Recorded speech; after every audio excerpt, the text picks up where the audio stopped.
Imagine the most powerful drug lord on the planet, a man who built an empire worth billions, escaped from prison twice in Mexico, and became a global legend.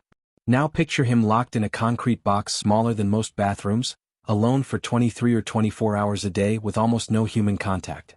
This is the reality for Joaquín El Chapo Guzmán inside the ADX Florence Supermax in Florence, Colorado, USA, America's most secure and isolated prison.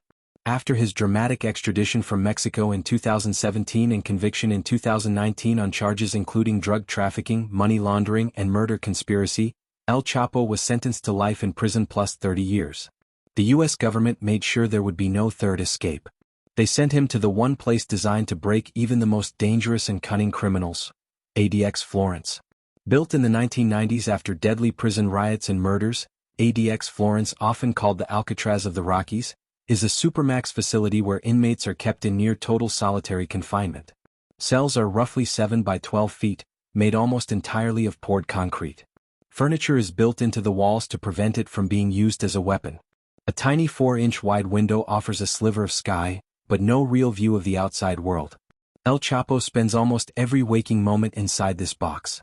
His meals are delivered through a slot in the door. His shower is on a strict schedule.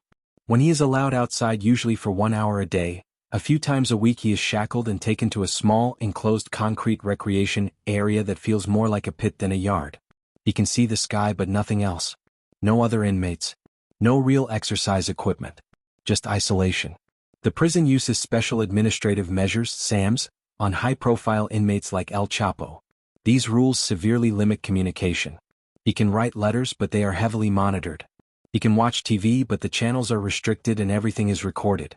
Human interaction is minimal, even guards are trained to limit conversation. In letters smuggled out or filed in court, El Chapo has complained bitterly about his conditions.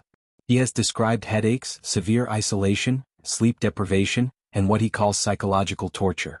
He has claimed the constant bright lights, temperature changes, and lack of sunlight are damaging his health. His legal team has argued that the conditions are inhumane and violate his rights, but the courts have largely upheld the restrictions. Despite these harsh conditions, El Chapo's influence has not completely disappeared. The Sinaloa Cartel he once led remains one of the most powerful criminal organizations in the world, though it has fractured into warring factions since his arrest. Rivals like the Jalisco New Generation Cartel have risen in his absence. The power vacuum he left behind continues to fuel violence across Mexico. Back inside ADX Florence, El Chapo lives a life of extreme routine and isolation. He is one of the most closely watched inmates in America. Every movement is monitored by cameras and motion sensors. Doors are controlled remotely. Guards rarely enter his cell, and when they do, he is usually shackled. The psychological impact of long-term solitary confinement is well documented.